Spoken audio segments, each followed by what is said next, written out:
All right, all right, all right. Nothing left. Just you and me and the World Wide Web. Brought to you by the Internet. Here we are once again. Happy Wednesday, everybody. This is another Project Healing Waters special. We are continuing our live streams every Wednesday. Grab my little piece of paper. So I took a quick note. Where did I put it? 1, 2, 3, 4, 5, 6, 7, 16, 17, 18, 19, 20, 21, 22. This is week number 23. 23 weeks in a row. We've tied a lot of flies. And these are all available to watch, binge watch these. I want you guys to go back and catch up, listen to them, watch them. We've tied poppers, muddler minnows, creelixes, Pass Lake streamer, dirty hippie, matuka, a patriot streamer, mop fly, the timber wolf. We've tied foam beetles, synthetic streamers, the flash dancer, the Adams, zug bug. We tied a zonker crawdad, the gurgler, a blondie, Chernobyl ant, Tom Sue's hopper, a little foam mouse, a deer hair mouse, and last week we did that $3 dip. And tonight we're going to, the thing is trying to remember how these flies are tied. A lot of these flies that I'm picking to tie, I'm not necessarily picking these right out of a book. And this pattern, as far as I know, is not in a book. It might be published, and hopefully my closest link to the fly will be able to clue me in. So what we're going to be tying tonight is a fly called the JDK. And that's one of kinfolk to Dave Coleman. So he taught this pattern, and it was one of I don't know, the first pattern I learned to tie was the woolly bugger, and then we tied maybe a clouser, and then I think we got onto the JDK. So it's like we're going way back to like literally my third week of tying flies. And I went back and I watched a video of myself tying this, right? This is why I put myself on camera. This is why I put this stuff out on YouTube, is so we can watch it later on at a later day. So I know the way that I tied it. I know at the time, I know it was a variation, and I'm trying to remember exactly what I was missing or what. But we're going to tie up some things similar. And so I got this live stream labeled. What did I label it? Panfish special or panfish party or something like that. I don't know. But go ahead and hit that like button and that big thumbs up. I really appreciate that. Makes me feel good at the end of the day or the beginning of the morning or whatever time I see the analytics to all these videos. So yeah, we've tied. This will be 23 flies, 23 weeks in a row, 2-hour sessions. We got our 40 hours in. And boy, I don't think I've lost 23 flies in the last few months. So anyways, let's see here. Yeah. Oh, and we did the top 20 fly patterns for beginners, that hairline dubbing kit. That's also available to check out as a I'm searching for words here. The playlist, yeah. So look up the playlist. I've got all sorts of stuff archived in those playlists. They're pretty handy. Great for binge watching. You can fast forward. You can go back to them later. So on and so forth. So that's pretty much. I need to make sure. Okay, I do hear myself. Can y'all hear me all right? Hiya, hello, how you doing? We got Ben in the house and we've got Dale in the house. A good evening. Thanks for tuning in, guys. I really appreciate it. All right, let's go ahead and slide over to the bench. Ba, ba, ba, ba. Huzzah! The old green screen. Um, I haven't messed around. I bet you there probably is something I could do to do some sort of something in the background with that, with the green screen. But it's not a green screen material. It's a green square. I got it at the craft store pre Rona, and I got that, and I got a black one. And I think with the lighting and such, I think the way to go is with the green. All right, so guess what kind of hook this is. Let's play a guess that hook. If we have any takers, we will find out. Leave your comments in the chat. Let's play guess that hook. I'll give you a clue. It's a size 8. We'll reveal it here in just a moment. Let's take our guesses. Size 8. What hook do we got there? Oh boy. Yeah, we don't need more audio issues. Dale Sanders is the winner. He called it. That's the old Mustad 3366.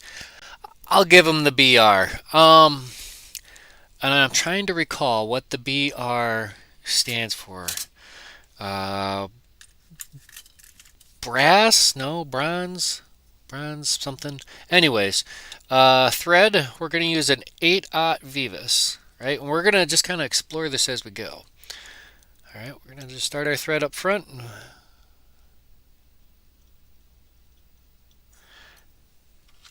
that's going to be it. All right, let's go ahead and continue our thread wraps to the rear. All the way to the rear. We'll take ourselves right between the tip of the hook and the tip of the barb, which we can't see. Gotta trust me though, it's tucked in there. All right, and for this, at least for the first one or two we're going to tie, I have a silver braided flash. We're going to just tie that in on the back end.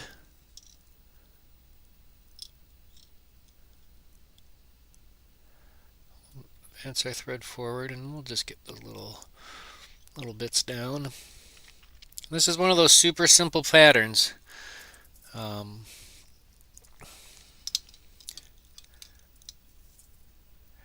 take a couple nice tight wraps. And see, I'm trying to question myself whether the original has a wire in it or not.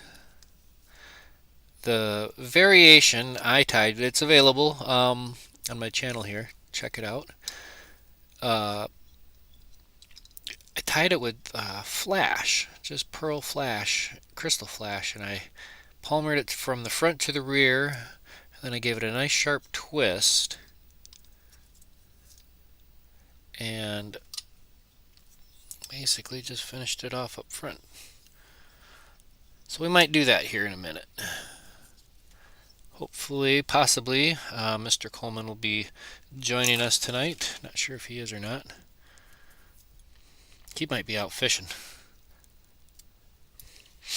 Did all right this last Saturday with the Fly Anglers Club. I did not skunk out. Yay. I ended up, I created a club. I don't know if it may or may not already exist, but I call it the 246 Club. I caught a 2-inch bass, a 4-inch bass, and a 6-inch bass. And they were all fair catches. And, yeah, I mean, come on. And they started small and worked their way big, where each fish was a little bit bigger than the last. All right, so this one I'm going to come in with just a little bit of red red squirrel tail.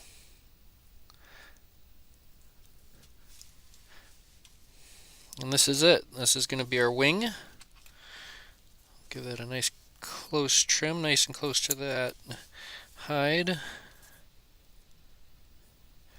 Need a little bit more than that.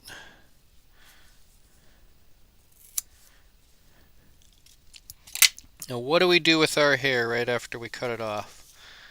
Any guesses? We clean it. Alright, we have Steve is in the house. Good evening. And Andreas in the house. Good morning. Alright, let's go ahead and clean that out. Oh, don't pull it all out. Where'd my little brush go? Sometimes you have to have the right tool for the right job. The squirrel tail, especially after it's been dyed and stuff, it comes out pretty clean. Alright, we're going to run this through the hair stacker. I'm going to go with the small. And tips down, just like this. And I recommend kind of a swirly tornado action to get it into there. Alright, stack it, stack it.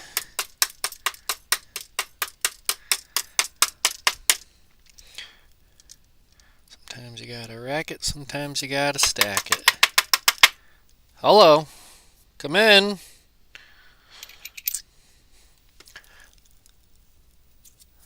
And there we go, a nice little clean tuft. Should I move in a little bit more on the camera, or what do you guys and gals say?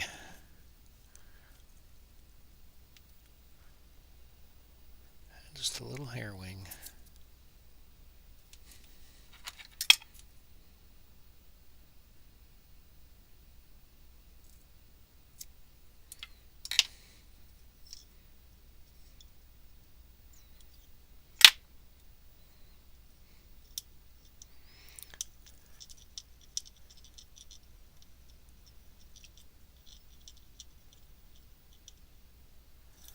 Alright, I'm also going to give that a wrap underneath, kind of help keep it up and away. And that, I believe, is the JDK.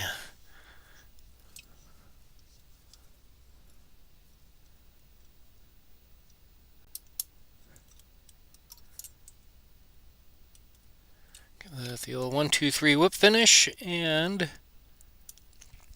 trim off the thread. Pete, good evening. Thanks for tuning in. There we go.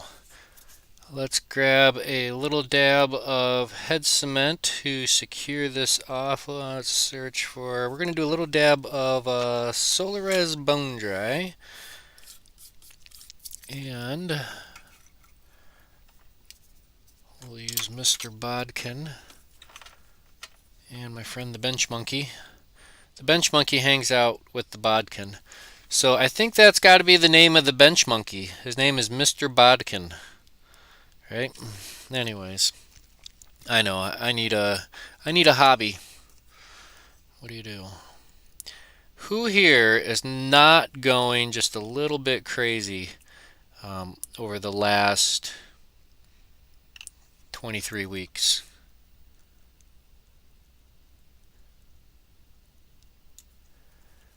Because if you are not, had a questionable moment between then and now, I say congratulations. You got one up on a lot of people. I need just a little dab. So it was kind of a bittersweet day. I used to own, which I no longer do, a 15-foot Lumacraft. And you know those 2 good days of boat ownership, the day you buy it and the day you sell it? Well, today was the day we sold it. The little boat had to go. Really wasn't using it as often as I would have liked to. Oh, I gotta keep my eye on the chat. Steve asks, what size is the hook? And our good friend Ben followed up with a size 8. Thank you. You betcha. You guys are awesome. That's why we have this chat. Yeah, I think the chat is very underutilized here on YouTube. And, you guys, I will not prevent y'all from having a fun little conversation. And I am going to zoom in a little bit. How about that? Because I'm looking at that and it looks fine from afar, but I like cutting in just a little bit. And we're going to switch to a different angle so you can see the back of my head, because I don't want to make anybody motion sick trying to get this camera back into frame. Let's go ahead and we're going to transition to this side, and then I'll be right over here adjusting camera 1.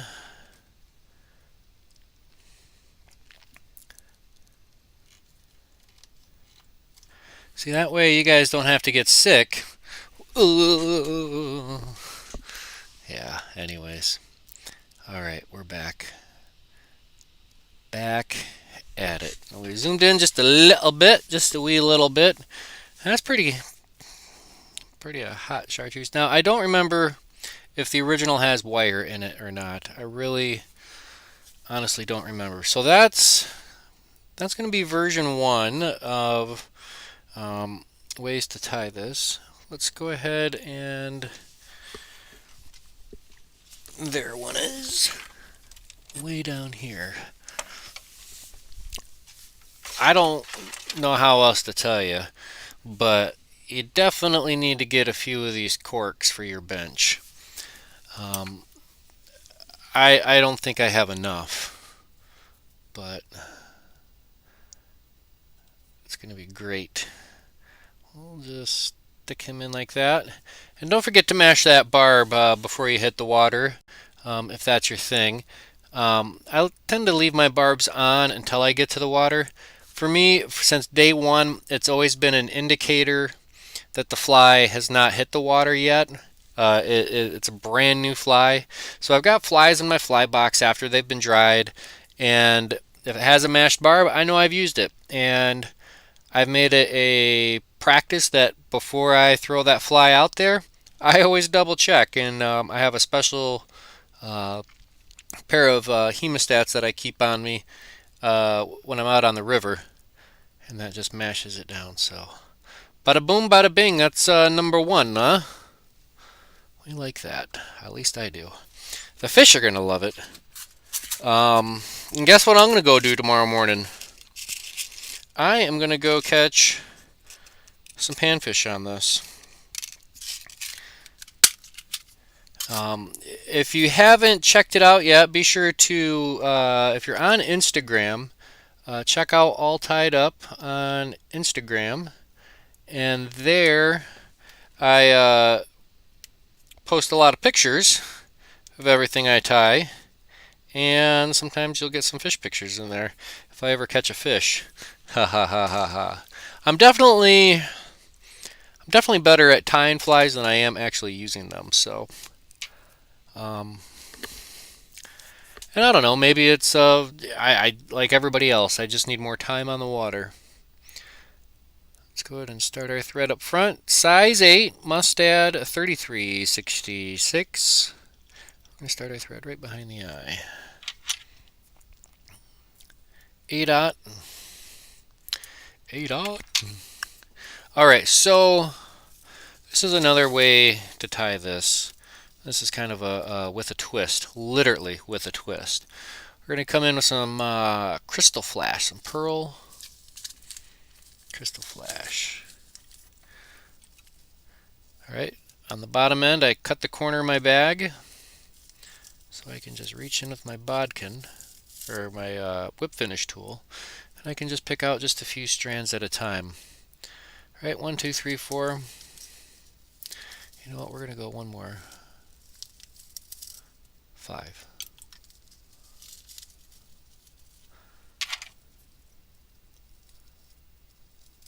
And then we cut it right nice and close to the bag. Alright, watch how we do this. This is a really easy way. There's a million ways to tie in your flash, but this is a real simple way. Lift and lower, right? Come underneath it. And we're going to lift our thread. We can set it right down. And just like that, like magic, it's there. No hassle, no fuss. But that's just a temporary hold until you get a second twist on it. Alright. Shorten that down a little bit. Beautiful.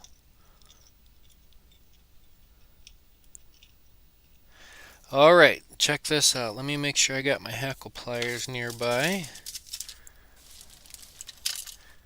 Here we go. And when I say Hackle pliers for this is, I actually mean, I believe they're labeled as hook and hackle, hook or hackle grabbers. Boy, I've been working calluses, baby. Right there. Anyways, so this is what we're going to do. We're going to palmer this on, and we're going to keep our flash relatively tight.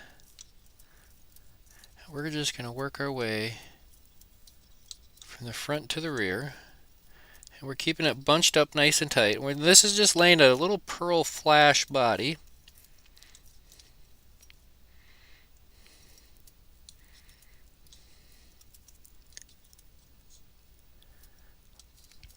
Alright, here we go. And then at the very end, I'm going to, because if I just go to grab that, I know it's going to slip through. So I'm just going to take a couple wraps and then cinch that down. And I'm just going to trim that, get that excess out of the way. Alright, I'm going to rotate this, spin it forward clockwise.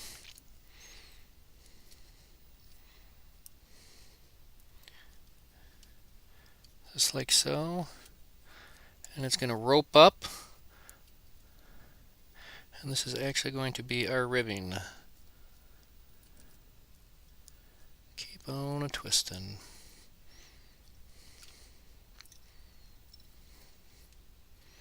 And as I advance forward, I do need to give it a little half a twist.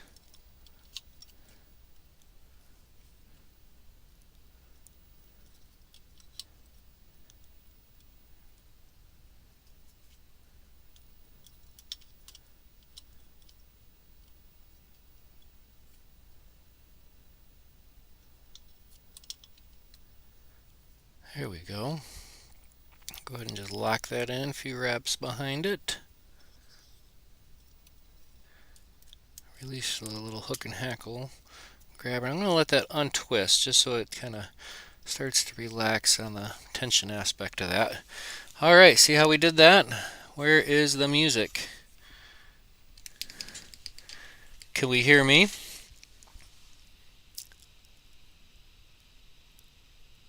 As long as we can hear me. There's the sleepy time back music. So what I do is I have to turn my mute. I actually don't listen. I can't monitor and listen at the same time. But maybe I did Biff the background track. Are we missing the music? Because it could be possible that, let's see here. Problem is with all this stuff running, the machine bogs down.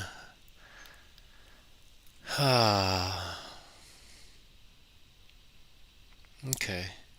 So we're missing the music, but we can hear me. Let's see here. Background track. It is set for monitor and output. So you should be able to hear it. Maybe if I click that box. Hopefully that works. I don't know. You guys tell me. Can you hear the music? I know y'all can hear me. Possibly. Alright. Gonna do just you like it without the music. So you don't like the sleepy music. Alright. Well, maybe we'll do it without the music for a little while.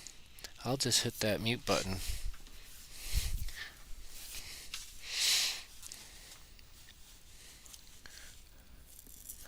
Alright, so anyways, here we are. I need to just a little dab of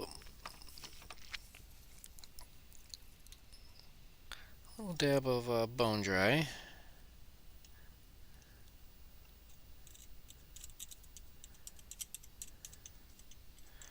And we'll just work that in there. A little insurance policy never hurts, right? And we'll give that a zap. Uh-oh. Get the trash out of there.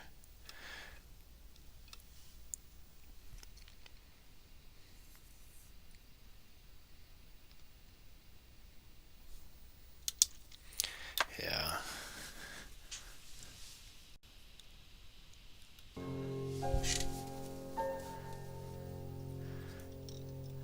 Alright.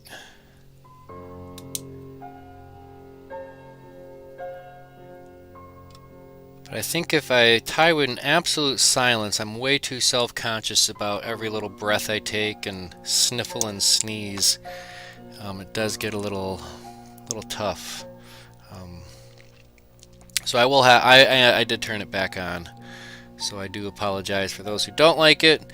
For those who do, I mean, it's never going to be a win-win. Let's see here. I kind of like that red. Let's do another red one. We like that red. I have reached out to an individual to see if they can't come up with some fresh tracks for me. I do want to spice up the music a little bit, but it is hard to find stuff that is copyright free. That's not just absolute corny. And I'm sure you guys can only listen to the 1812 Overture so many times. Lord knows I could. So, there we go. Clean that out. A little bit of a squirrel tail. What's that? Squirrel? Hair stacker. Rack 'em, stack 'em.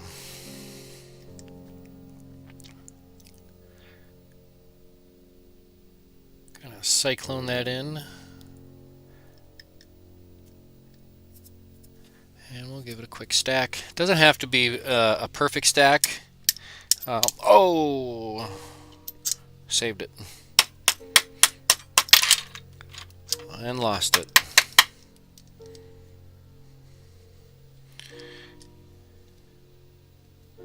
Alright.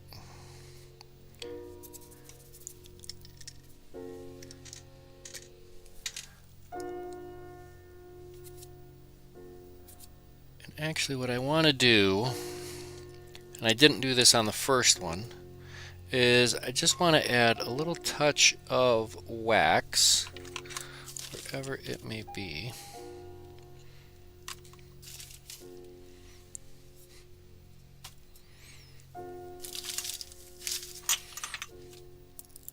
Because, believe it or not, the squirrel can actually be a little slippery. Before I get too crazy going there.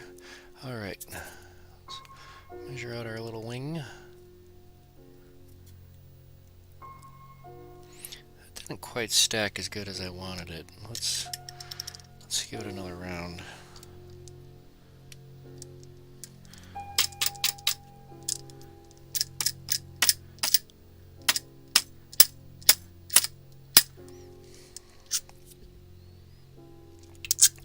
That came out just a little bit better. There we go. A little bit more of that kind of a crisp line right past the fingertip there.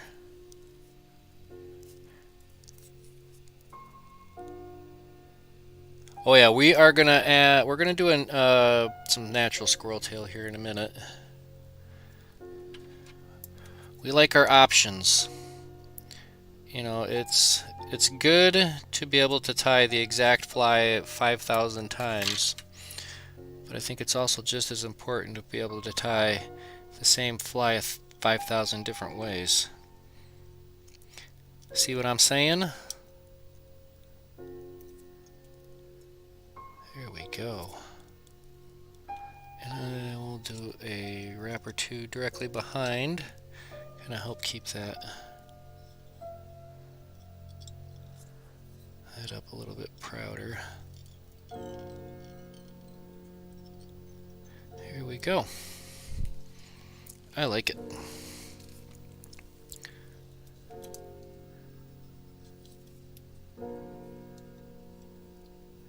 Just a quick whip finish. And there we have it.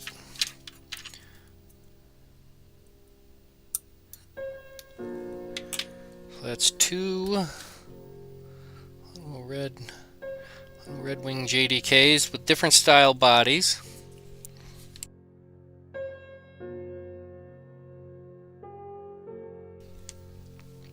And a little dab of gluia right on the head.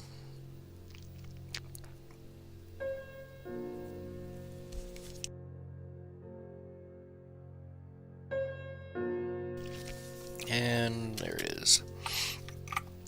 A little dab of bone dry. A little Solaris bone dry. Give it and you could use some Sally Hansen's, whatever you want.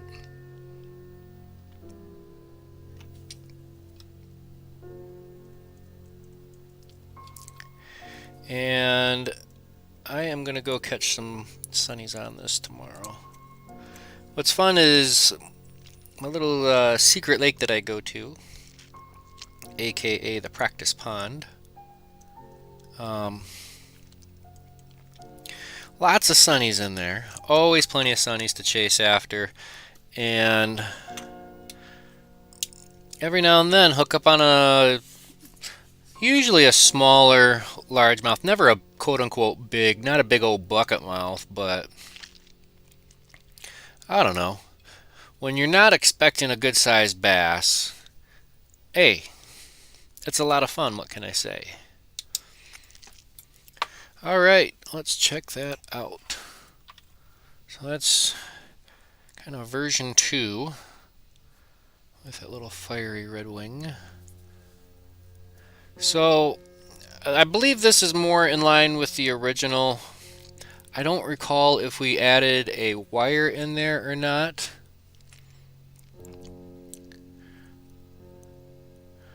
But there we have it. I like this wing a little bit better. It's a little bit sparser compared to this one, just a little bit denser. So, I mean, when it's your first two flies that you've tied all day, you gotta warm up to it, right? Alright, so let's go ahead and go for number 3. Questions, comments, concerns, what do we got? What do we don't got? Holy smokes, we've got 15, 16 in here. Wow. All right, let's do it. Roll call. Where's everybody from? Where is everybody tuning in tonight? Where are you tuning in? And let's see, let's do where you're from and what good deed did you do or witness done this week? That's my question for everybody tonight. What good deed did you do or witness, and where are you from? Where you from? Who you with? Because I'm coming to you live from my basement. Studio 1. Well, what do we know about things that are sparse, Steve? Sparse is narce. Yeah, boy. We got our 3366 size 8.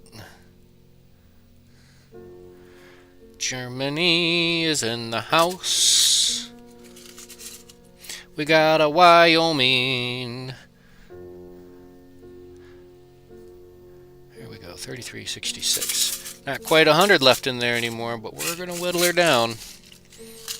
Come heck or high water there. Let's go ahead and find our thread. There we go. California. It's been over 100 degrees. You know, that's the thing. Cold water out for the postman. You know, guess what I did today too? I left a bottle of water, cold bottle of water. It wasn't ice cold. But, you know, I leave stuff for my postman, mail lady. Usually it's the gal. But, you know, I don't see the other guy coming and go pull it out if it's not my regular. Question. All right, we got Palmade, California. That's right, we talked about that. Dale is in Iowa, surviving the hurricane. Virtual fly tying. We got a question. Can you tie that on a 200R size 8? I'm not familiar with what a 200R is. What brand are you speaking of? Question mark. And we got Steve from Central New York. And Fleischman's, New York. Deeds, good deeds. The old man is watching from Michigan at the ranch, and he's taking care of Mama. Poor Mom, she's got a broken shoulder. All right, let's go ahead and we're gonna just go back. I like this because, you know, that's some good stuff. Oh, we want to take our thread to the rear. Actually, you know what I'm gonna do? So I'm gonna tie it up front.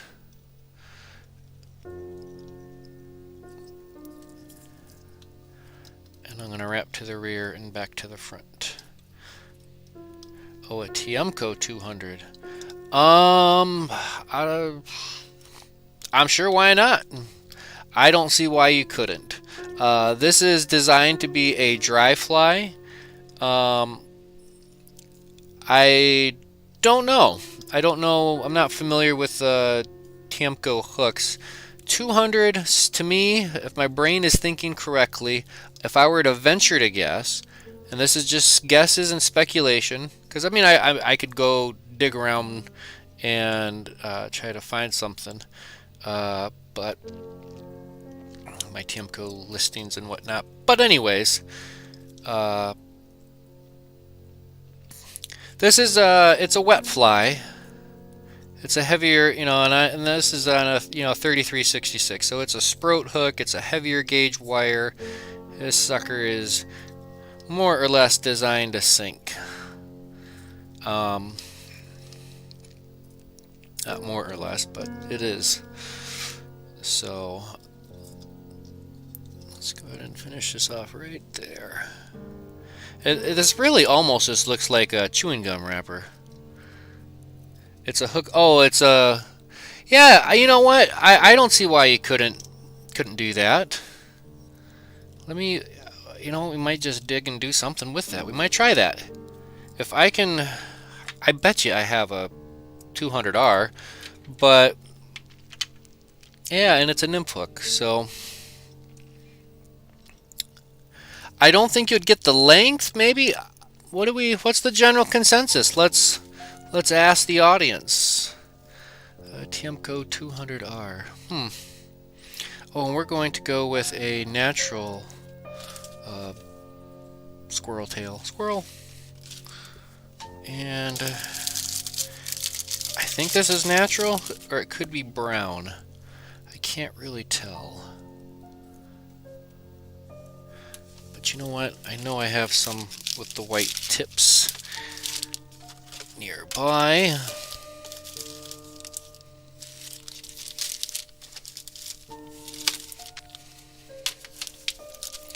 Yeah, buddy, this is some squirrel tail here. Tie it and send it. Look at that.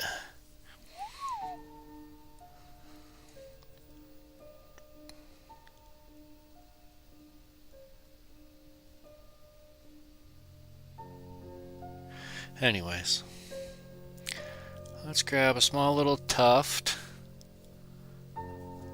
Look at all this. Look at right underneath. You can really see that under fur. So that, my friends, is why we clean.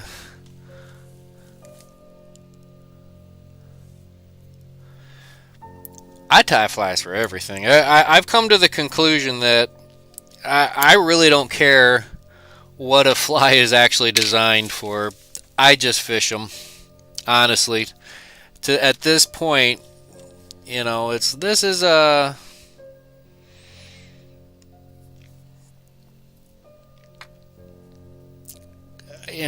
quote unquote panfish. Well, that's just because that's what are near me.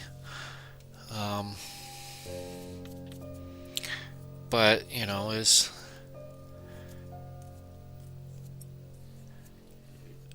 we might do a follow-up on this video. We might do a follow-up, and I'm going to talk to Dave, and I should have talked to him before this. I don't know. It's been a day. Like I said, I sold my boat today, so had a lot of things on my mind. Boy, this sucker is fuzzy. Keep cleaning that out.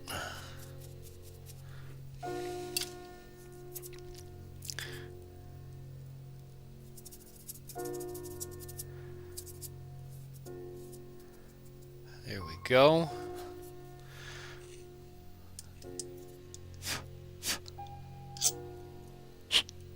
I get that red one out of there. I had one stray red one. All right, here we go. Helicopter it in.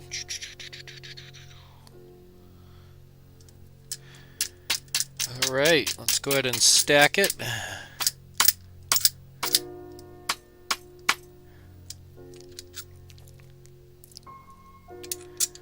And this does feel way... Well, I don't know. We're going to go a little bit sparser. I just don't want to be too dense. All right. Before I forget, I'm going to add just a little touch of wax to my thread. Because we know this squirrel tail can be a little slippery. Do I save the cutoffs for dubbing? At this point, no. Because I know if I saved, I have so much dubbing I don't have to. But if I was short on dubbing, absolutely, positively, 100% yes. I mean, I've got more junk and scraps flying all over. Nice little wing on there. So what I'm doing is I'm measuring it, and when I switch hands, now I know where I gotta cut it. We'll do a slight little tapered cut.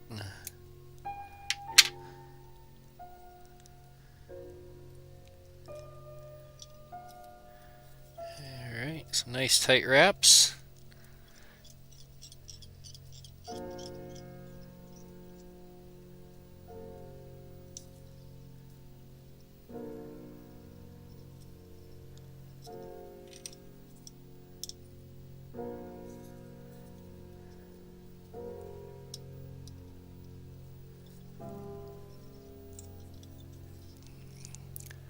Get one right back there.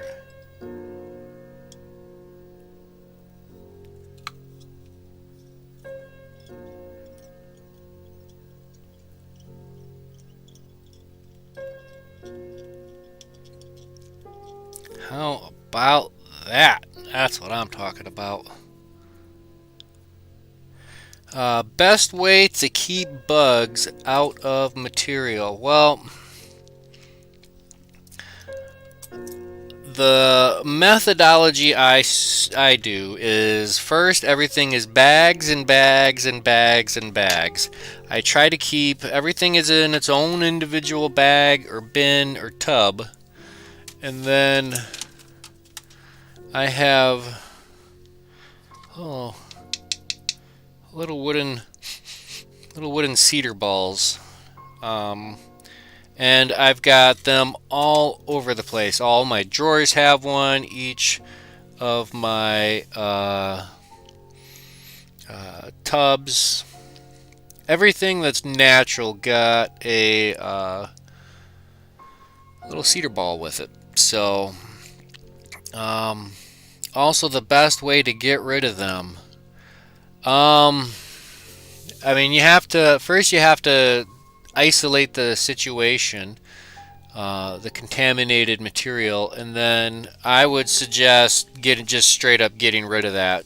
If you have a lot of material, definitely you want to isolate it and get rid of whatever that's contaminated, which will probably be, if I were to guess, would be a pheasant tail. Is usually a usual suspect. And then I guess what you could do is you could freeze it, throw it in the freezer for a while. But I guess that's kind of hit or miss. What else do we got out there? What else would others suggest? Because that's what I would suggest. And we got 15 other people watching and tuned in right now. So we'll ask you guys, gals. The question is, what's the best way to keep bugs out of your material? Follow-up question, what's the best way to get rid of the bugs? What do you guys do? That's what I do. We need to add a little dab of head cement up front, and we'll be good. Yeah, so all this scrap, you could chop that up and easily make a little dubbing blend out of that. Microwave, that's right. Snap, crackle, pop. Just make sure the boss of the kitchen isn't there. Or make sure the boss of the kitchen is there. However you want to play that one. Or I guess you just go with a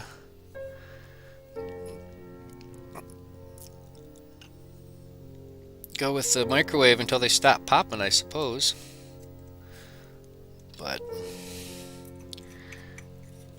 threw it out. That's probably wise. You know, there's no sense of letting whatever that's contaminating. And if you see one bug that you didn't tie flying around, and he didn't fly in the door, go digging, because there's nothing worse than material that's gone bad. I did lose a batch of squirrel tail, actually, to the bug. But we overcome, and we move on. A little side on the wing. Didn't quite get that all, but I like it. Freeze or throw it out. Well, let's switch over to here. Let's take a quick pause for the cause. Always in bags. I mean, it's here. Here is an example of. I've got hare's foot, squirrel's tail, and snowshoe, right? Everything is in its own bag, unless it's kind of a like item, right? It's in its own little sandwich bag. And then, like I said, in the bottom here, we've got our little ball. And how effective that is yet, I don't know for 100%. But then, you know, it's in its own plastic bags, and now it's in its own tub. So, and then, you know, I like the style of tubs that are stackable. Let's see, it's gonna try to auto track on my face, and you're gonna see a little bit of the mess. But inside, I got all sorts of tubs and drawers and all sorts of hoopla shenanigans. There's like hooks and more tubs, and oh boy, the camera took a spill. But we'll get that back into. Wait a minute.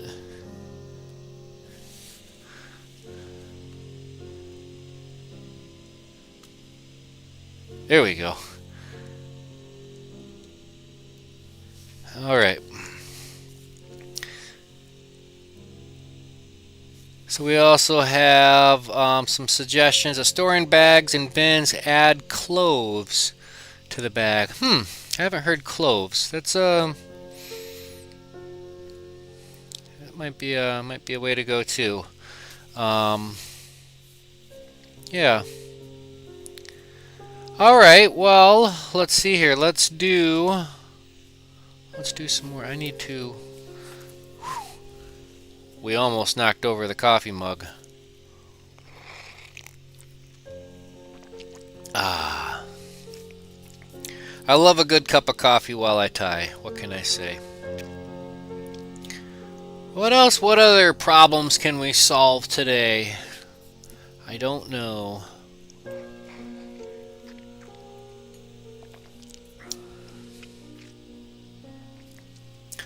So if you guys have been tuning in and playing along, I also do a Monday morning live stream, right? Monday mornings is my kind of coffee talk. I wake up in the morning. I really don't ever have any preconceived notions of this is what I'm going to tie. It usually pops into my head moments before, if not while we start tying.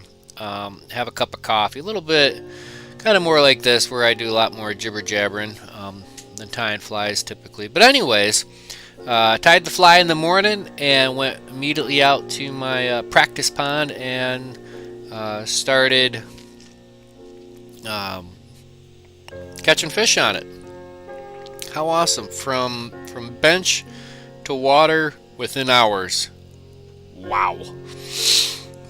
So I think we're not going to be able to do that tonight. I'm not going to be able to run out to the lake, but dollars to donuts tomorrow morning. And what I'm going to do, since we have 15 of y'all watching right now, that way we get it in there. I want everybody to leave a comment, not right now, but after the video is out, leave a comment to which variety, which version of this fly I should fish with in the morning. And when I get up in the morning, I'm going to check the comments, and whichever colored fly we decide on, that's what I'm going to start with. And I mean, it's already guaranteed to catch fish, so what could I say? All right, let's go ahead and we'll tie one more, and then we'll take a little pause for the cause. I'll have to stretch my ears. The headset gets a little tight on the old noggin. Ooh, another way we could tie on our squirrel tail if we wanted is we could take a loop around it and then cinch it down. All right, so we got red and silver, and red and pearl.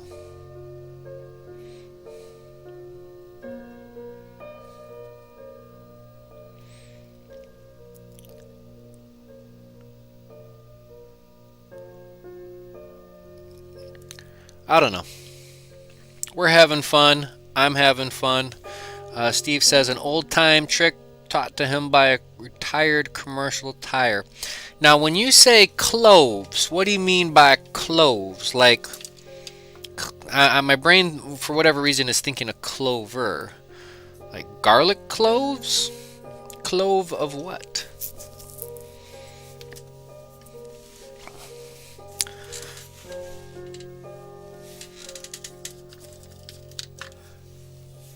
Let's see here.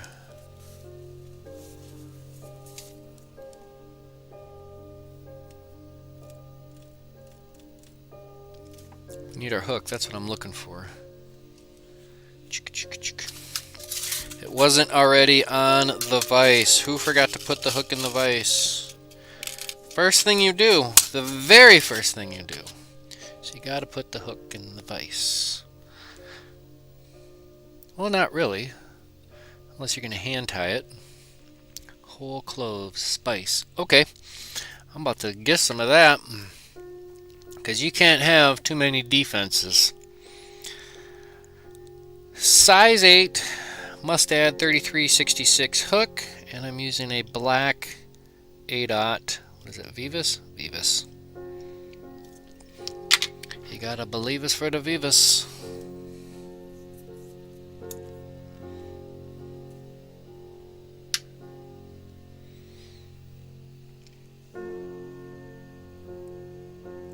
Christmas time, maybe you've seen them stuck in oranges.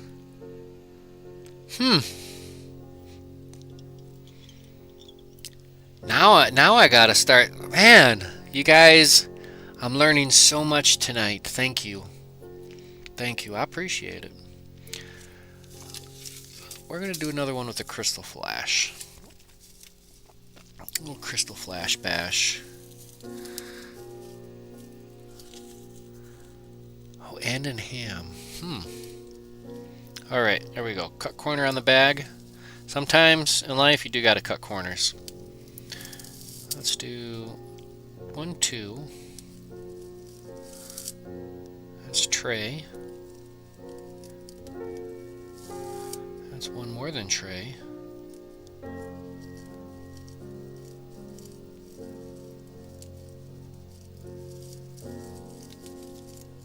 No, I don't want 6. I just want... I guess I'm getting 6. 3, 4, 5. I don't want 6, I want 5. I'm gonna be picky. I can be picky. Better than mothballs. Well, you know, just the putrid smell of mothballs is just enough to make anybody yak. Yakety yak. Don't look back.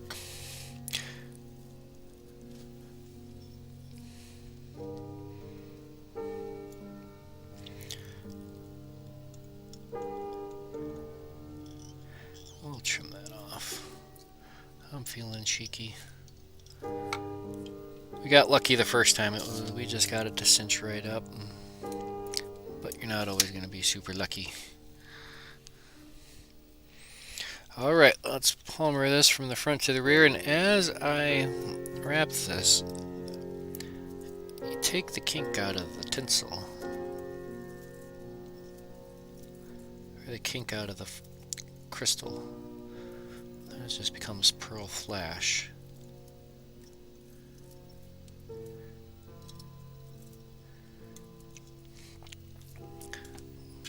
Stop that right there.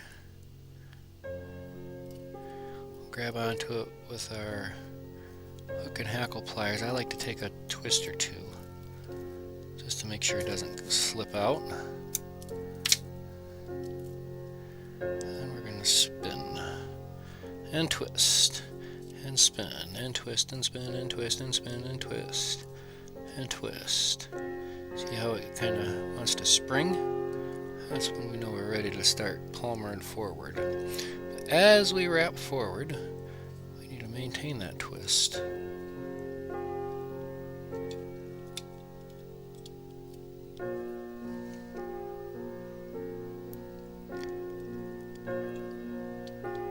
And what this actually does is it counter wraps the forward wrap that's a backwards wrap, which is actually a forward counter wrap.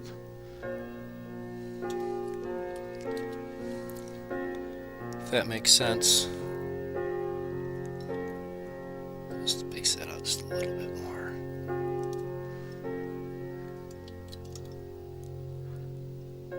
And I'm getting picky here.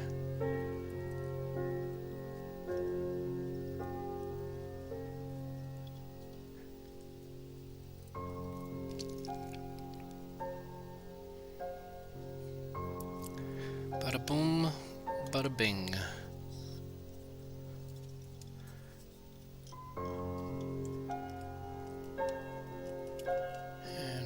Release that, and if you release that tension, at least on this side, what I think it helps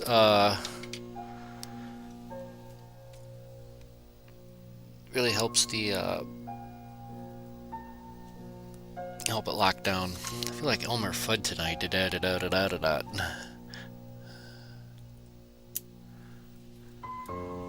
I wonder what a smolt blue crystal flash body would look like. I don't know. I don't have a smolt blue. I don't have a smolt blue.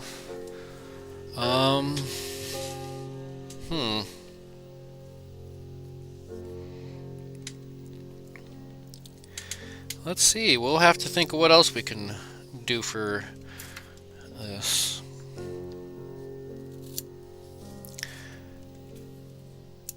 Let's trim off our squirrel. And we'll just start stripping that out. And give it a quick brush. And a quick comb. And if we were to just tie that on, I don't know. I suppose you don't have to stack it.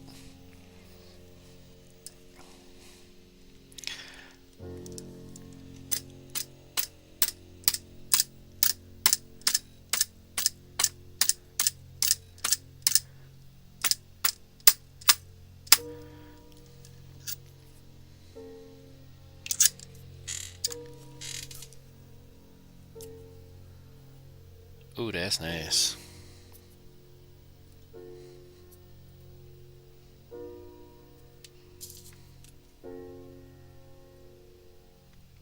Nice close trim. Uh-oh, forgot to wax. That's all right.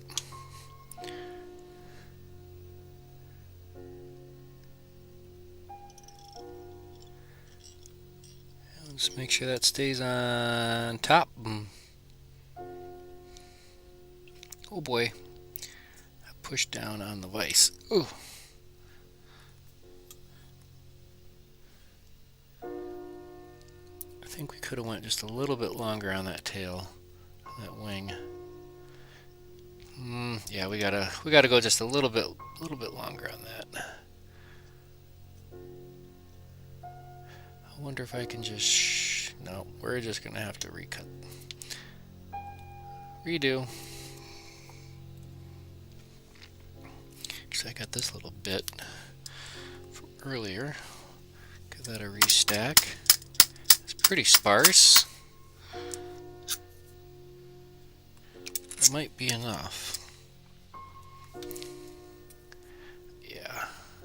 I want that tail, the wing, to go just a bit beyond the bend of the hook. And I think we sold ourselves short with that short little wing earlier.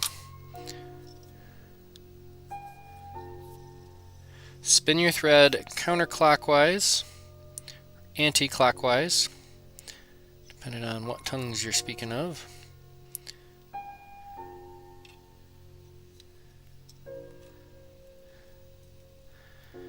Side of the world.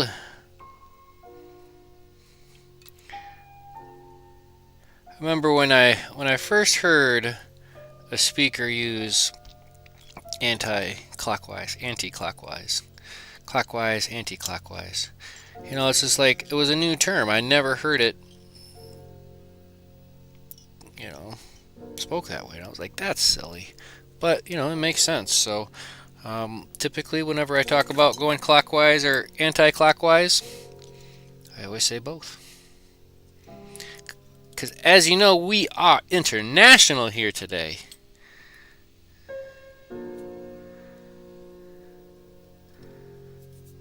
International.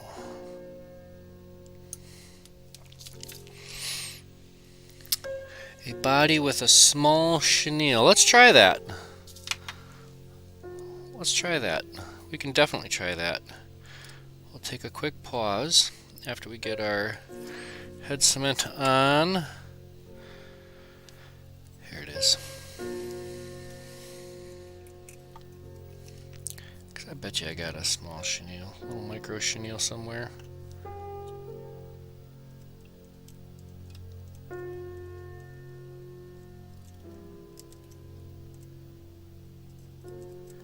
Nice clean head.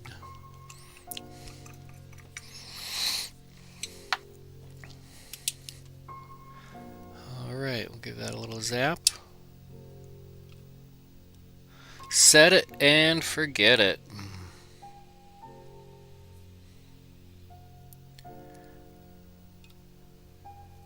I just remembered I didn't do any anything over the body, but I will say I mean, I'm picking at this, right? I'm picking at that ribbing, and it's not moving, so last one might be just a little bit, but we'll be all right. Counterwrap with a small wire. All right.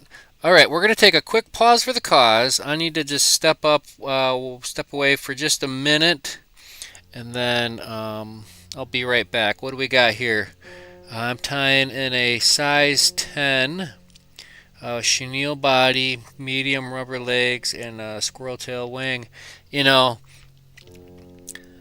they love those rubber legs. The panfish love that's a winning combination. It sounds to me in my brain what I'm visualizing is basically a Pat's rubber legs with a squirrel tail wing on it. Hmm. Hmm. Okay, I'm going to take a quick pause for the cause. I need to stretch my back for just a quick moment, and I will BRB. Be right back, folks. Stay tuned.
All right, we are back.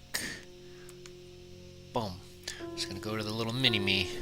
Go to the mini-me. I am going to dig out some chenille, and we're looking for a small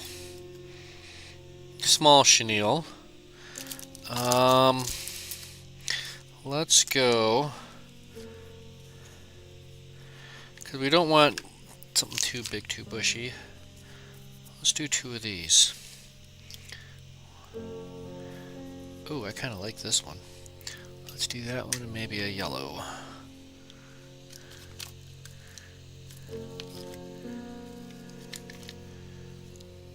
Maybe a green.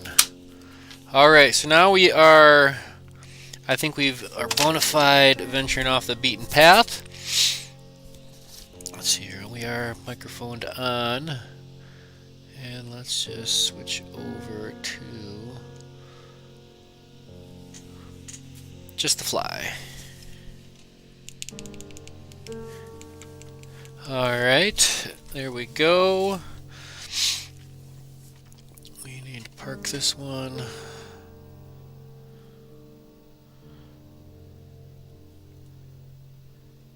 Alright. So we got red. We got a kind of a natural, and those are kind of the traditional ways to tie this pattern, to the best of my recollection.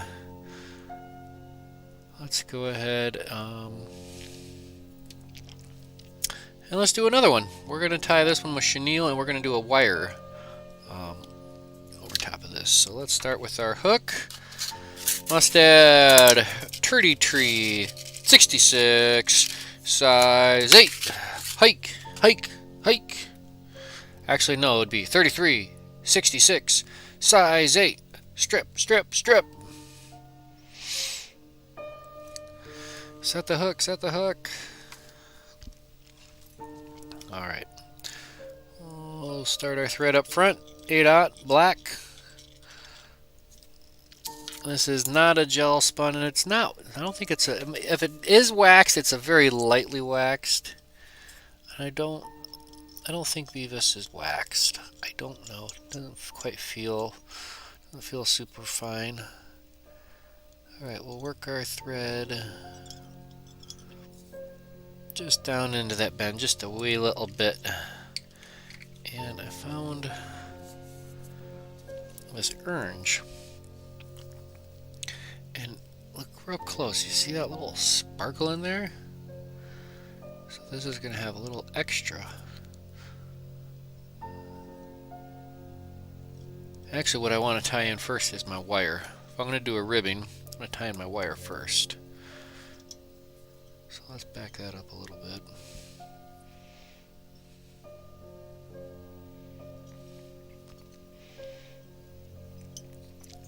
And I like to tie my wires on the near side of the hook. We'll set that off. And then we can tie in our chenille. Strip off a little bit of the end, a little birthday candle. Maybe not quite, because this is a micro. We'll keep spinning our thread counterclockwise until we get it to take a bite like we want it to. See, just like that.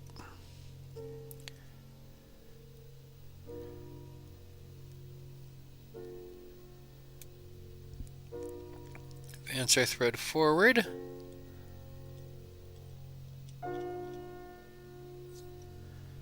Like that.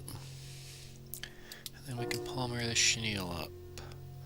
See, this already inherently built into the chenille. It already has a little bit of silver bling to it. So we're going to keep these wraps nice and tight. We almost might need to go to a smaller chenille. Oh boy, this is a winner right here, though. A few wraps behind, locking in that material.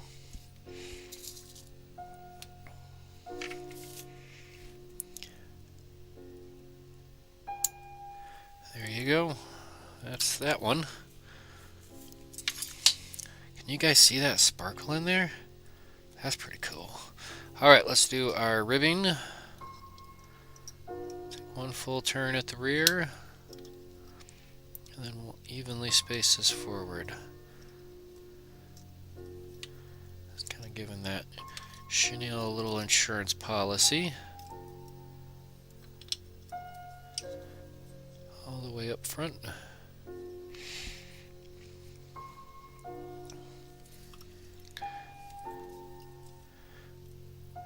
Alright, this is where we come in with our nippers. I like to use nippers. You can do your helicopters if that's your thing.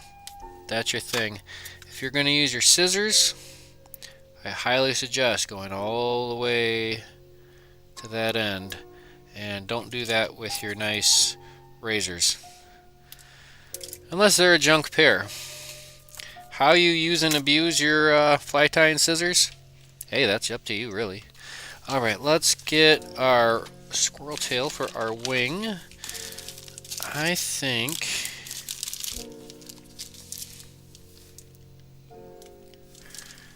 this might be us right here.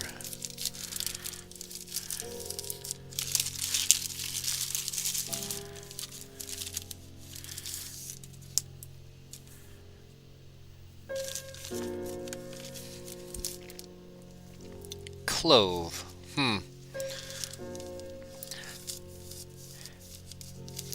And another thing, I guess, to keep into consideration with your fly tying material is moisture control. If your stuff is damp, you're not exactly setting yourself up for success. So just as much as you have to worry about little critters, you gotta watch that moisture. I guess unless you're in Arizona or whatnot, but let's grab a little bit of this. A little red, a little red.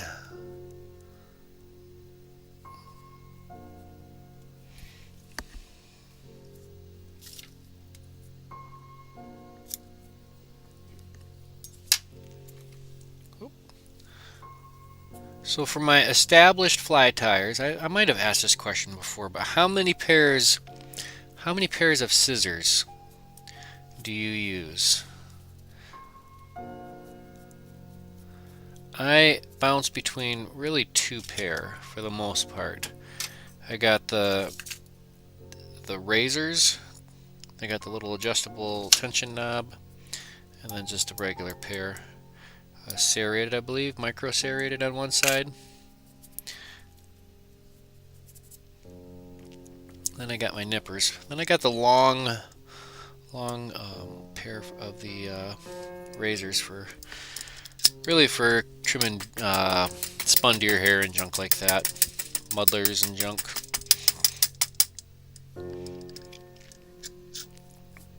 I mean, if anything's worth doing, it's worth overdoing.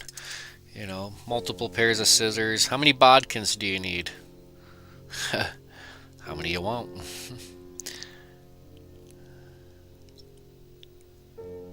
think that should do us. And then when I want to come in for a nice fine cut, that pair's getting old. See, the thing is I didn't get my opportunity, my annual purchase at the Fly Expo every year is usually a new pair of scissors. I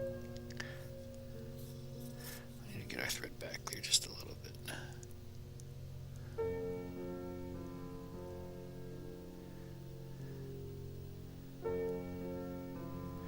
bit. Don't forget a little dab of wax when you're tying in that squirrel tail, because squirrel tail can tend to be a little slippery. And that wax really helps grab a bite onto it.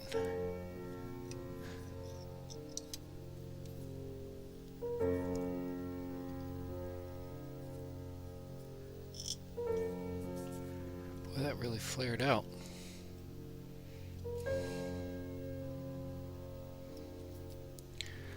That'll work.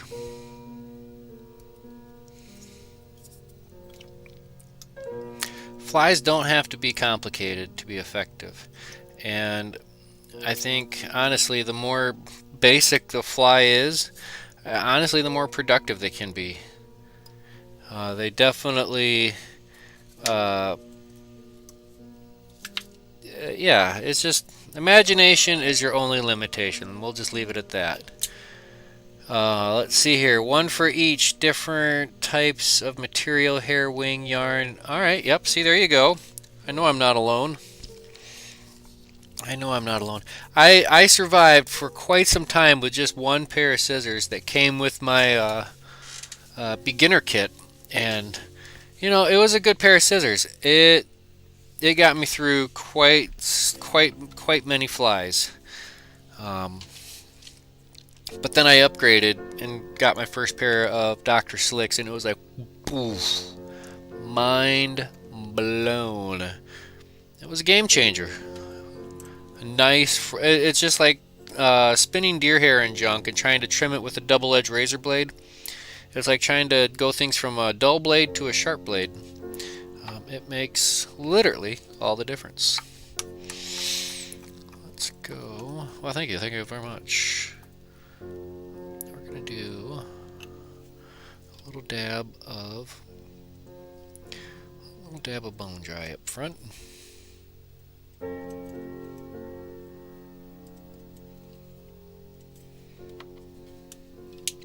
Set it and forget it. Ooh, look at that UV go.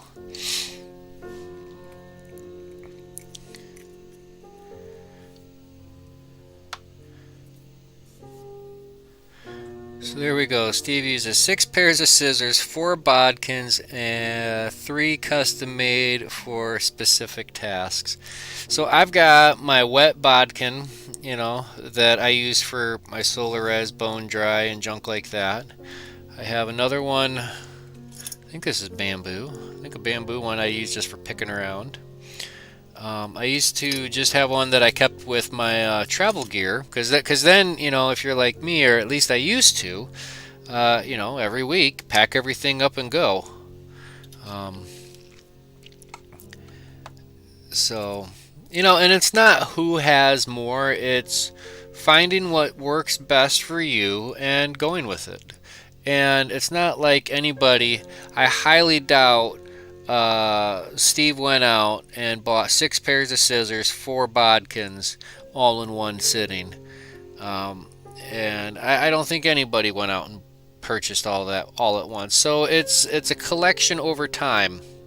And I think that's a lot of it's like why you get that kind of heirloom feel for a lot of this stuff. Let's go with another chenille body. We're going to go with a different chenille. We're going to keep on experimenting. And to me, that's what it's all about. Contrary to the hokey pokey folk, a bodkin for each spool. And then here's another little thing. I got a little jar. This is what I keep these bodkins in. I keep a little jar, right? Got a little hole in it, and I got some steel wool. And every time it goes in and out, it just cleans it just a little bit. It only cleans it as deep as it goes. Then we got this one must be used for super glue and junk. That one's quite crunchy on the outside, but. Oh, a bobbin holder. Oh, yeah. About 30 different bobbins. Yeah, that's alright, man. And, the thing of it is at a certain point, I mean, our benches, our where we sit and tie our flies, it becomes our getaway. It's our sanctuary. It's our hobby. It's a habit. It's therapy. It's passion. We can sit here and have the best of memories, and we can sit here and swear and curse at times. But, I think ultimately in the end, it's what we make of it. Tie in our wire.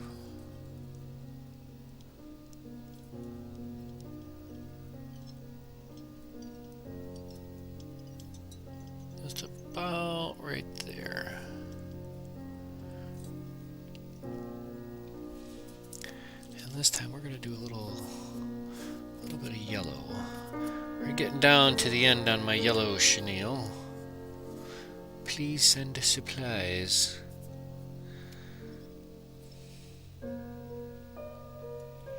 Alright, let's do this.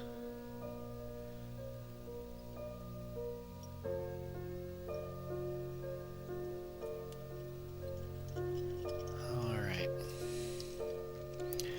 Gotta remember, keep a little bit of distance. We don't want to crowd the eye.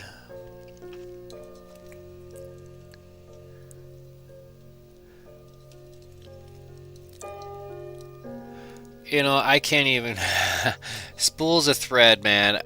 You know, my thing is when I would go to a fly shop,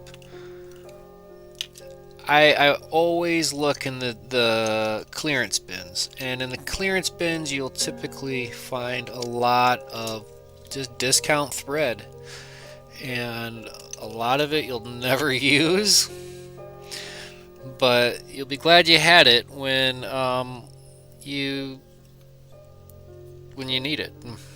When you go, gosh, I wish I had a tan thread and 1,000 denier.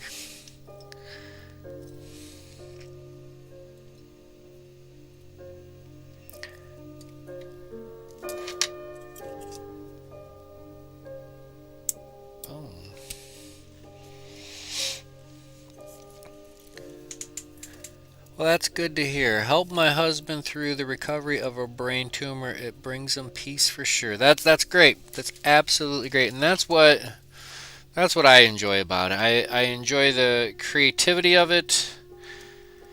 I really enjoy being able to share it too. You know, because for me, it's almost sometimes it's kind of lonely sitting here tying flies by myself and not having the camera on and being able to interact with all you fun people.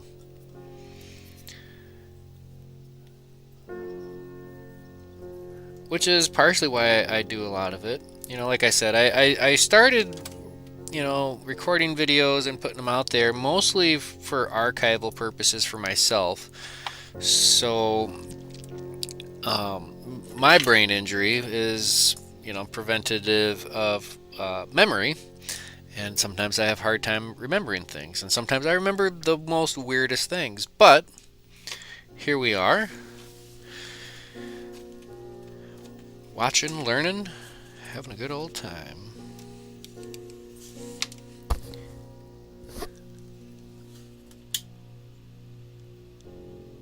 I thought I heard something. You ever hear or think you hear something and just like freeze what you're doing? Thought I was hearing feedback in the headset, but nope, that's just the tinnitus. Giving a little ring hello. We're gonna just throw a little bit. You know what? Alright, we're gonna take our time with this one. We're gonna go with our natural red. Go with a gray, or are we going to go with a hot red?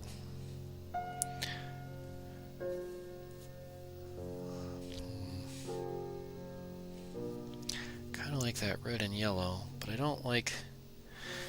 just don't like that brightness of that red. I think I have a different red. We might be able to turn it down a little bit. This is super frizzy. Let's give this a look-see-loo. This almost feels like a calf tail. I guess it straightens out fairly well. Maybe. What do we think? No, I don't want to. I really don't want to do ketchup and mustard. We'll stick with the gray squirrel. Well, I would not. It's interesting because, you know, things that I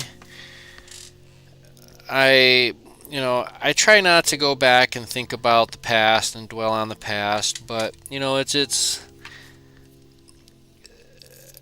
interesting because I'll talk about it because this is a Project Healing Waters group, and the thing of it is, for me, if it wasn't for joining the military, if it wasn't for my deployment to Iraq, if it wasn't for my brain injury, if it wasn't for my PTSD, if it wasn't for this, if it wasn't for that, I wouldn't have been introduced to fly tying or fly fishing through Project Healing Waters. And if it wasn't for the awesome program that I got involved with and the awesome volunteers, I wouldn't be here where I am today. And I'm thankful for that. And it's just like, as frustrated as I am that we can't get out and do what we want to, what I can do is, I can go back and look and think about what got me to where I am today. All roads led to right here, right now. And it's up to us as to what we make of it. So, that's what we do. Let's go ahead and get our squirrel tail into stacker. And I'll straighten that up a little bit.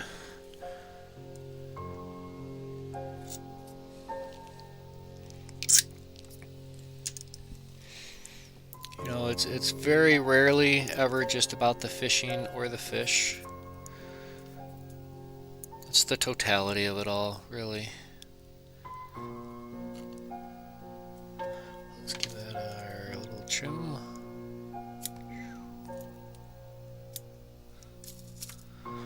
Gosh, I keep forgetting to wax.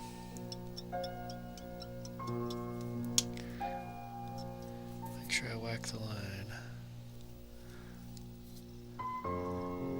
But yeah, so I have no regrets. It's as much as it pains me. It's just like I wouldn't and I couldn't trade it in for anything.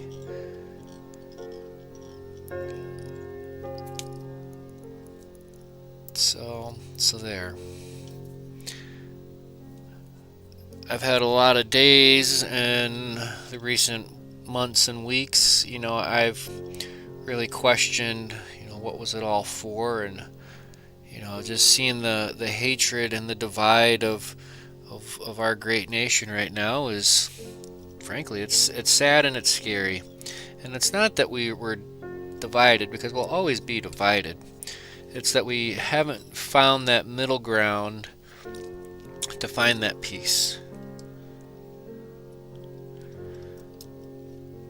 And we'll find it eventually. I have no doubts about it. But, that's what we do. Project Healing Waters, Pensacola. I need to get down to... I think I met you, Bob. I'd have to find my little thing of cards. Actually, hold on. I think I might have Bob's card.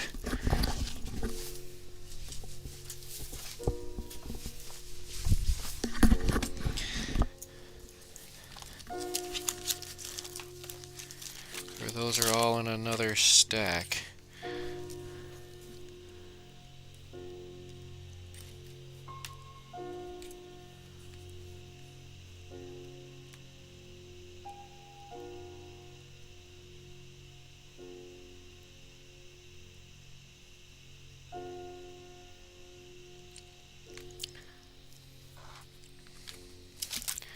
Flipping through my... Actually, that's in a different stack. I had a couple of... When we went to the National Rendezvous, it was interesting because it was all the program leads, assistant program leads, and regional coordinators from all the different programs from all across the country. We all got together and had a little rendezvous. Got to learn a little bit more about each other's programs and such. This was back in December, 2 Decembers ago? Wow. It was down in San Antonio.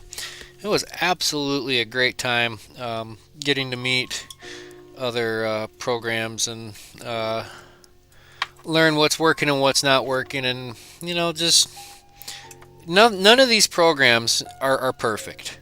Not one single program is perfect out there. I would venture to guess, and that goes with not just our programs or any programs. We all have our struggles, but it's how we overcome them and is what unifies us.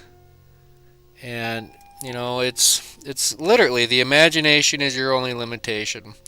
When you got a one-armed man tying flies,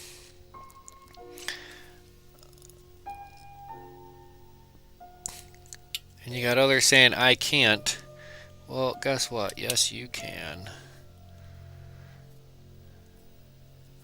Kind of like the yellow.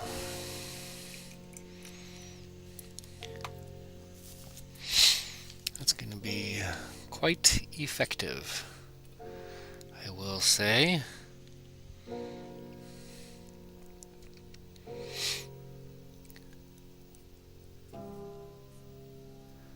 And that's it. Set it and forget it.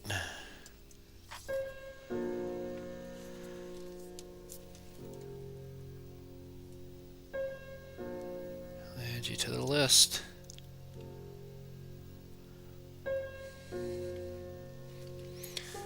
Where are we at for time? 1936. So which one's our favorites thus far? I think I'm going to do one more, at least, because these do not take long to tie.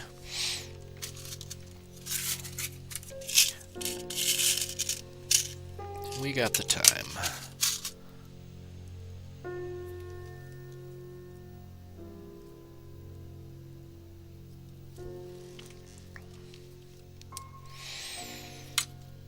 And what's great about fishing at the lake where I go, there's not much opportunity to snag trees and junk, which in my case is always good.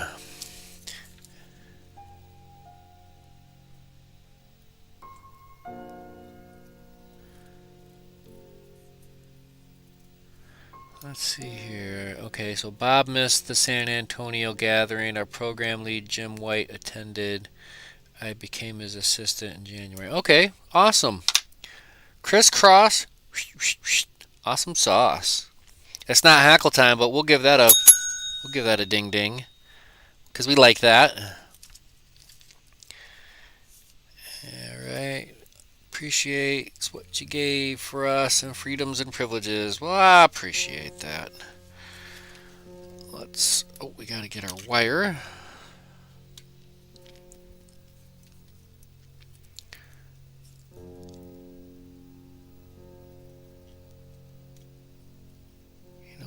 You know what? Oh, we'll do that on our next one. Just wait till you see what we got going for our grand finale. We're going to do something fun for our grand finale. It's going to be a little different. It's going to be a little bit similar, but a lot of different. All right, I got this nice kind of forest green, hunter green chenille now.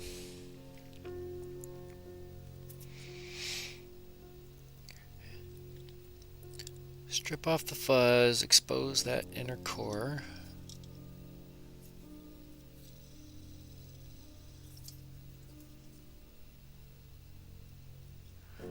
Lock that down nice and tight.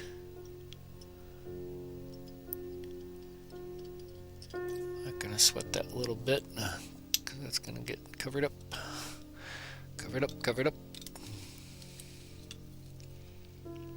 Nice tight body though. That's what I like about these. No matter what material we're doing.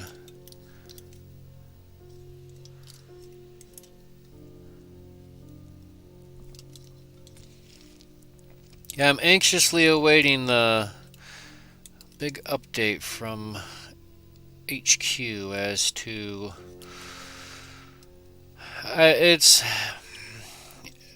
it's really tough trying to think of, what the future of things are going to be and what the future of things are going to look like. You know, I know, at least with me, myself, and all tied up fly tying school itself, you know, I really don't see myself getting out into the public, doing too much fly tying teaching. That's just me. I did see on Minnesota Fly Fishing Facebook group, um, there is a class that will be meeting for some face-to-face tying, and everybody, you know, will be wearing masks and junk. But I don't know. I think if you're an established fly tyer and you already kind of got the gist of it, but I think if you're tying flies for the very whoa smokies, tying flies for the very first time, it might be, I don't know, because you're so hands-on and reaching over, at least with me, and I don't know. We do what we can moving forward, I guess. All right, one last little bit of squirrel tail here.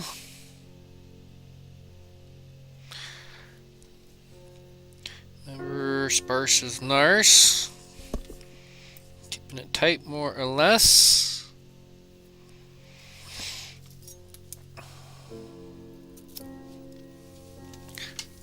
And it's like, even though we're using just that little bit, we trim it off the hide, off the tail, off the bone, off the tail. Yeah, I guess, yeah. However you want to say it. You always cut it close. Chop it down nice and tight down there.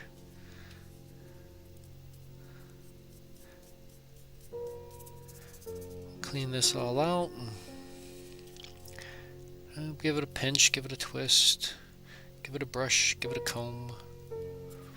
If you don't have that, give it a flick. That's the thing, is there's a lot of stuff that we get for our fly tying bench that make things handy. Makes it easier, but it's not required. You don't even need a vise. You don't need a bobbin. Don't need scissors. You just need thread and a hook. The bare minimum. Bare minimum, thread and hook. Maybe not even thread, because there's the naked nymph. Let's see here. Monday morning chats are 9 o'clock a.m. Central Time. And I tie for about an hour or so, thereabouts. We'll do the next one, no stacky. Next one, no stacky.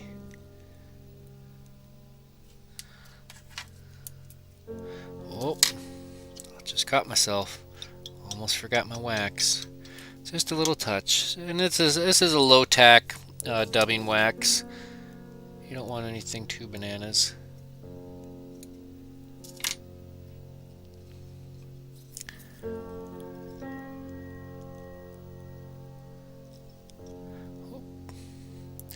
We might have biffed that one.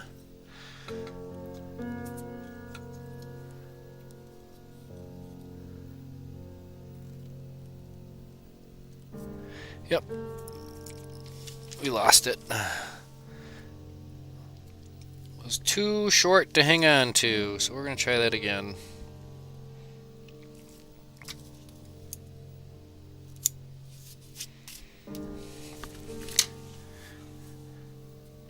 Monday mornings. And what I try to do, is create the live stream ahead of time, so everybody gets just the general notification. So you know what, we're gonna do what was suggested. We're gonna do it for our next one, but since it screwed up, got biffed. Since you biffed it, Ron.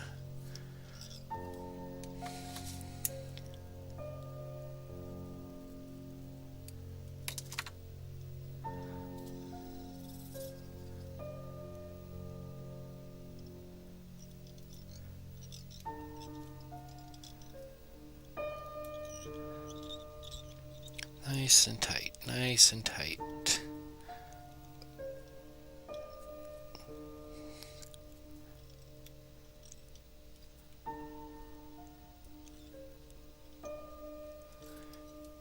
There we go. I like that. All right, Andreas, thanks for tuning in. As always, I really appreciate it. Auf Wiedersehen. Oh, that broke. Wow. Just hit a weak spot there. Unless it got caught on something, I don't know.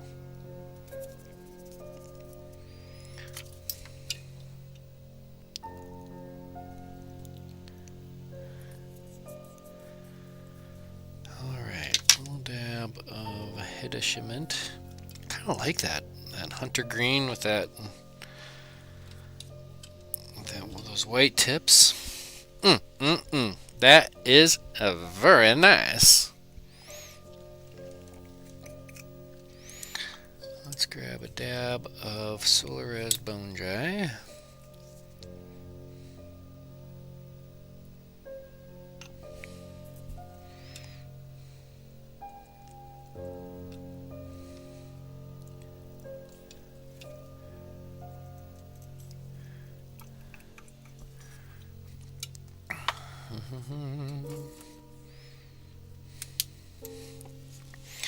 Give it a little zap with the old ultraviolet light.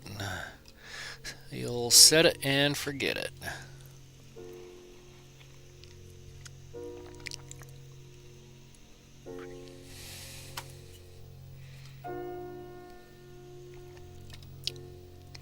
Where are we at? We got about 15-14 minutes left. Plenty of time to tie our grand finale.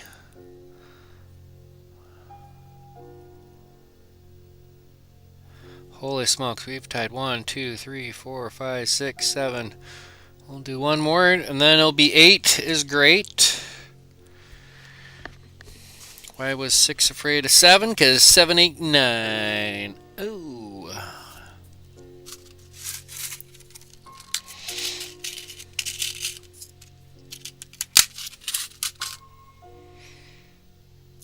Alright, one last time for the night.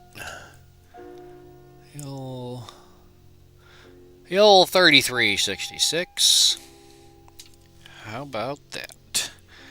That's got to be one of my favorite hooks, honestly.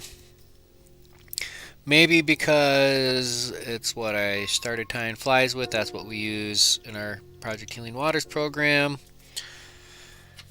Size 2s typically with our woolly buggers and clousers and everything in between. You know what we didn't tie? I guess we did tie... No, we tied a... I'm sorry, my brain is all over the place. I'm thinking of what we want to tie for next week. I'm thinking we might tie a leech. Let's go leeches next week. That's what we're going to do, a leech. Leech. I don't have any 90-degree jig hooks, otherwise we would do a balanced leech, which is fun.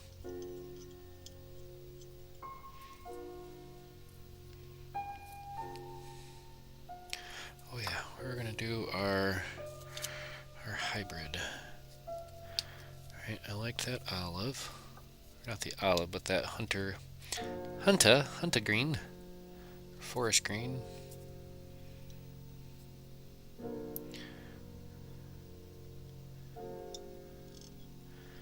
Alright, we're going to tie one of those in. And wait for it. We're also going to tie some of this in.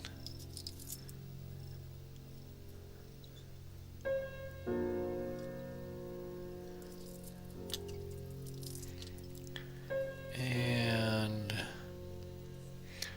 better tie in a wire. We'll counterwrap that all with a wire.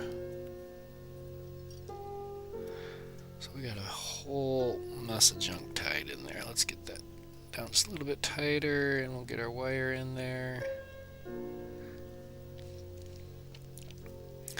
Run that to the rear. Boy, this is everything and the kitchen sink.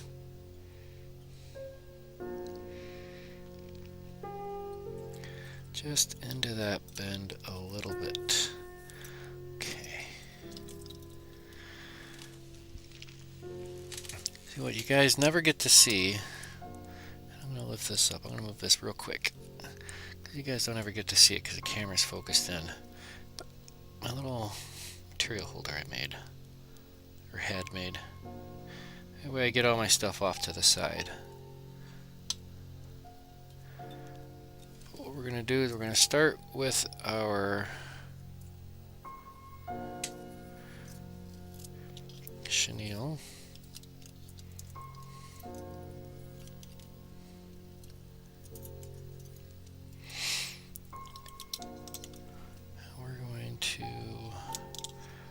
We don't have to lay it down super tight, close and touching, because we're going to come through and add some more silver in between.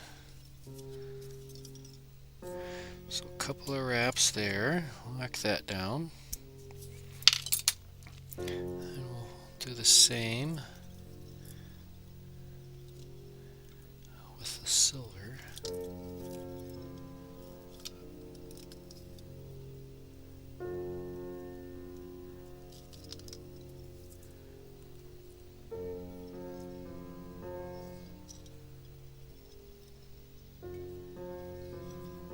Few turns, all we need.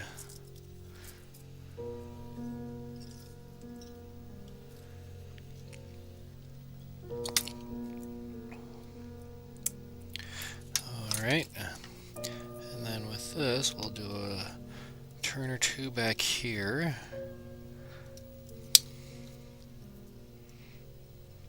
And then we're going to cross wrap all this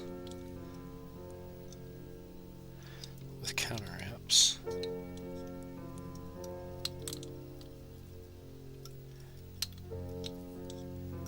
I don't know.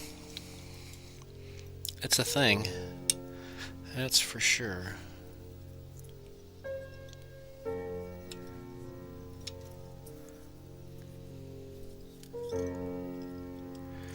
This is what happens when you spend a little bit too much time staring at things and you keep wanting to add stuff onto the hook. This is definitely a far stretch from the original JDK. That is faux show, which is why I don't even want to call this a JDK. It's just kind of, you know, more of a panfish night, all based off of the JDK.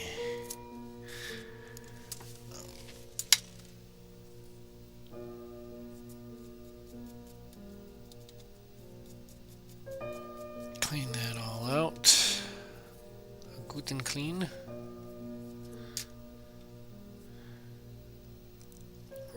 We're gonna just send it like that. I think so. Where do we want to stack it? Tie it and send it.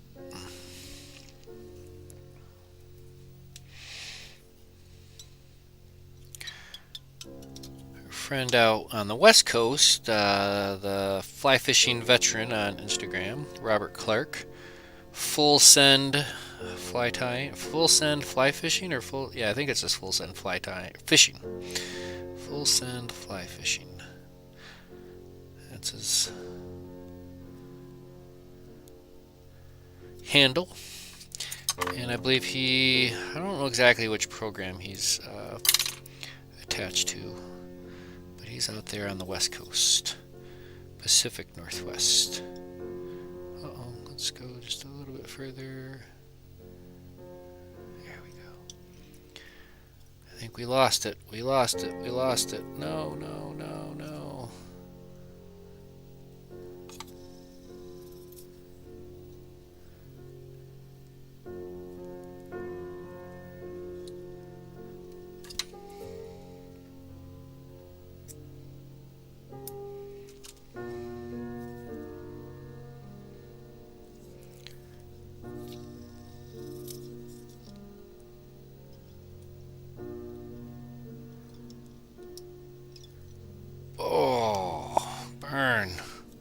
This keeps slipping out on me.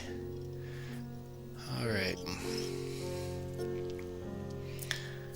One last time. One last time. And you know, just because it's getting the better of me, we're going to tie it and then trim it.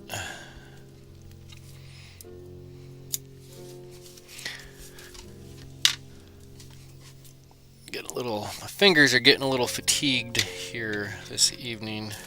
I spent the full day cleaning out the garage and packing up a boat to be sold. And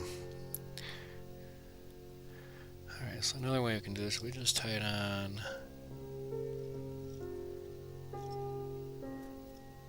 I don't like doing it that way.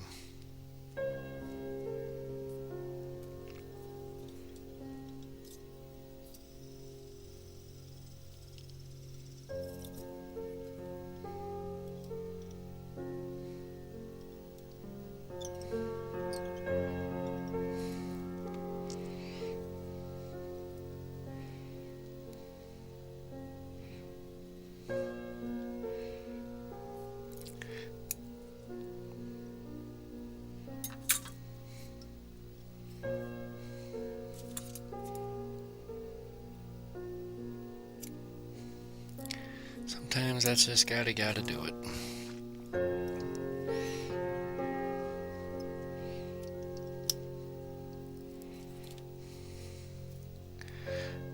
Well, this one just ended up as a wild child.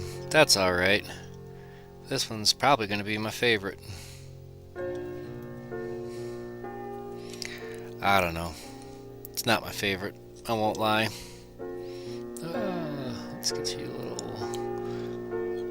more under control there. Here we go. 1, 2, 3. Why does it do that?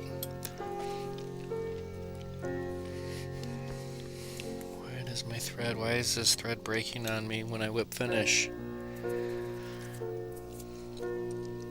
I don't know. It's craziness. It's shenanigans. Holy smoke. So which one's your favorite this tonight? We got a small batch of them whipped out.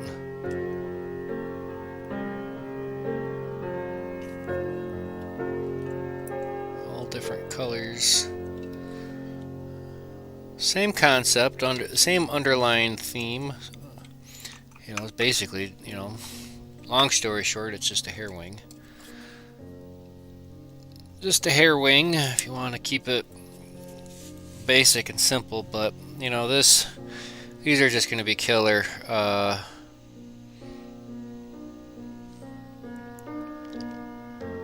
Just absolutely killer. Killer for panfish.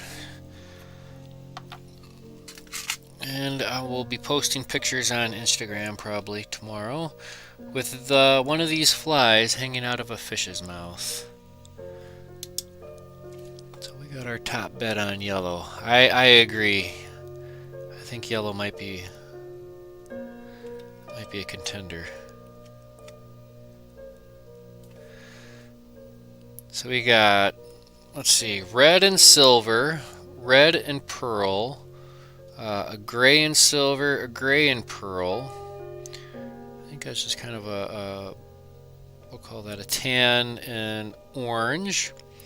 We'll call that a gray and white. I think between the chenilles, I like the yellow and I like that green. The last one we did was just kind of a hot mess, honestly.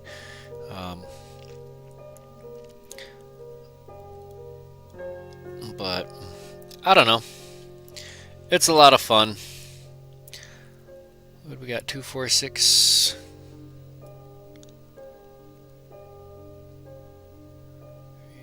Yeah, 2, 4, 6, 8. 2, 4, 6, 8. That's what we're talking about. All right, so let's think about next week. What did we want to tie? Oh yeah, leeches. Leeches. I've got all sorts of different colored leech yarn, so we're gonna keep it simple with some leeches next week. How about that? I think that'll be fun. Leeches, all the way to the beaches. Have you ever had a leech touch on you? That freaks me out.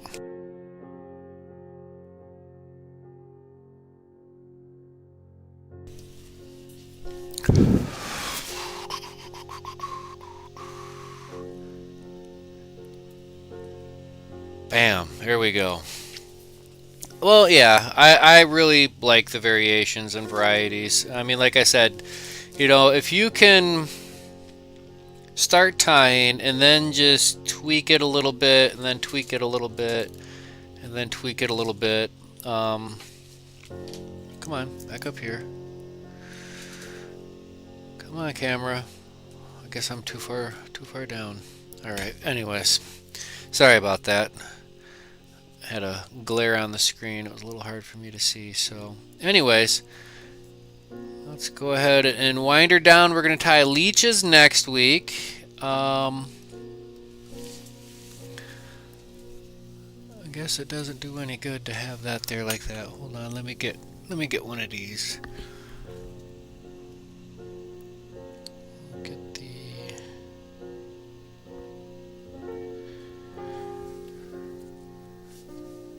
silver up there. That'll work. All right, there we go. Now we can switch this over. All right. There you go. There's the little outro screen.